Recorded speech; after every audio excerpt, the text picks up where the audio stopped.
ছটব্রতীদের শুভেচ্ছা জানাতে জগদ্দল ভাটপাড়া ঘুরলেন কেন্দ্রীয় প্রতিমন্ত্রী সুকান্ত মজুমদার। আজ ছট পুজো। মূলত হিন্দিভাষী এলাকায় এই পুজোর রীতি বহু পুরনো।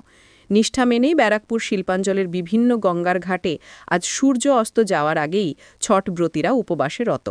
জগদ্দল ভাটপাড়ার বিভিন্ন এলাকায় ছট পুজোর শুভেচ্ছা জানাতে উপস্থিত হয়েছিলেন কেন্দ্রীয় প্রতিমন্ত্রী সুকান্ত মজুমদার।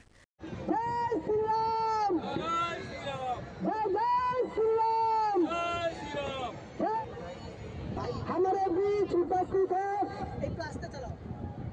केंद्रीय मंत्री सुकांत मजूमदार हमारे बीच उपस्थित है।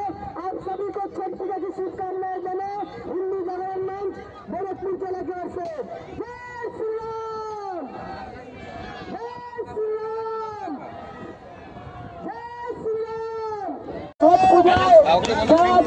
छठ पूजा जब भक्तगण को आज के शुभेच्छा बार्ता दीते उपस्थित হয়েছেন কি জয় জয় শ্রী রাম।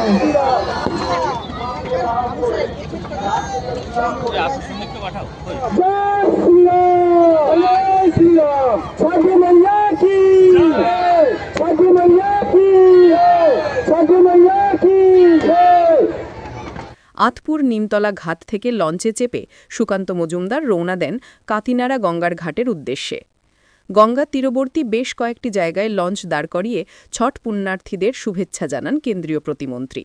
তার সাথে ছিলেন বিজেপির ব্যারাকপুর সাংগঠনিক জেলার সভাপতি তাপস ঘোষ, প্রাক্তন সভাপতি সন্দীপ ব্যানার্জি সহ বারাকপুর হিন্দু জাগরণ মঞ্চের সদস্যরা।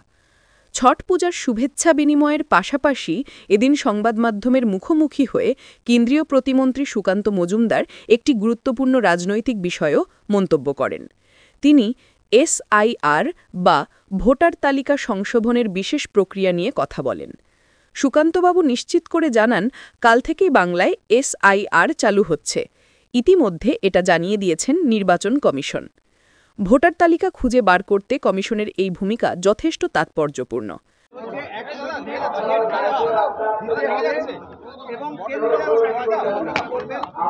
দেখুন, সুপ্রিম কোর্টের এই রায় নতুন কিছু পরিবর্তন হয়নি। সুপ্রিম কোর্টের রায় হাইকোর্টের রায়কে বহাল রেখেছে। হাইকোর্টের রায়টা ভালো করে পড়ুন, তাহলেই বুঝতে পারবেন হাইকোর্টের রায়ে কি বলছে। হাইকোর্ট পরিষ্কার বলছে দুর্নীতি হয়েছে, পরিষ্কার বলেছে টাকা কেন্দ্র সরকারের কনসলিডেটেড ফান্ডে জমা দিতে হবে। শুধু তাই নয়, হাইকোর্ট বলেছে কেন্দ্র চাইলে তার নিজের মতো করে স্পেশাল প্রভিশন লাগাতে পারে এই 100 দিনের কাজ দেখভাল করার জন্য। আমরা কেন্দ্র সরকারের এই নিয়ম মেনেই হবে এবং আমরা কেন্দ্রের কৃষিমন্ত্রী এবং গ্রাম উন্নয়ন মন্ত্রককে বলবো যেন স্পেশাল প্রভিশন লাগানো হয় 100 দিনের কাজ দেখভাল করার জন্য। সঠিকভাবে হচ্ছে কি হচ্ছে না। এটা কি আপনাদের কোনো রকম পরাজয়? রাজ্য বিজেপি যারা দীর্ঘদিন এটা বিরোধিতা করেছিল। না না, আমাদের স্ট্যান্ড তো ক্লিয়ার। আমরা পরিষ্কার বলেছি যে যারা দুর্নীতিগ্রস্ত, যারা টাকা চুরি করেছে তাদের বিরুদ্ধে ব্যবস্থা নিতে হবে। হাইকোর্টের রায় সেটাই লেখা আছে। বিজেপির জয়, তো এটা বিজেপির তো কোনো বিষয় নেই। আচ্ছা, দ্বিতীয় হচ্ছে এসআইআর চালু হলো, ঘোষণা করলে আজকে, ডেট তারিখ এখনো বলেনি, কিন্তু কাল থেকে শুরু হয়ে যাচ্ছে, সেটাও ঘোষণা হয়ে গেছে। কি এফেক্ট পড়বে? এসআইআর হবে গোটা দেশে, 12টি রাজ্য এবং কেন্দ্রশাসিত অঞ্চল, 12টি জায়গায় হবে এসআইআর। সেরকম এসআইআর হবে। যারা বলছিল এসআইআর করলে হাত কেটে দেবো, পা ভেঙে দেবো, আগুন ধরিয়ে দেবো, লন্ডভন্ড করে দেবো, তাদেরকে জিজ্ঞেস করুন তারা কিভাবে লন্ডভন্ড করবে। হনুমান সেজে লেজ গজিয়ে তাতে আগুন লাগিয়ে লাফালাফি করবে না কি করবে, ডিগবাজি খাবে, তাদেরকে বলতে বলুন। এসআইআর নিরপেক্ষতা নিয়ে প্রশ্ন তুলছেন বিরোধীরা। দেখুন, এসআইআর এর নিরপেক্ষতা নিয়ে প্রশ্ন তোলার অধিকার সবার আছে। ড্রাফট লিস্ট তৈরি হবে, ড্রাফট লিস্ট তৈরি হওয়ার পর আপনার অবজেকশন থাকলে জানাবেন। ধন্যবাদ।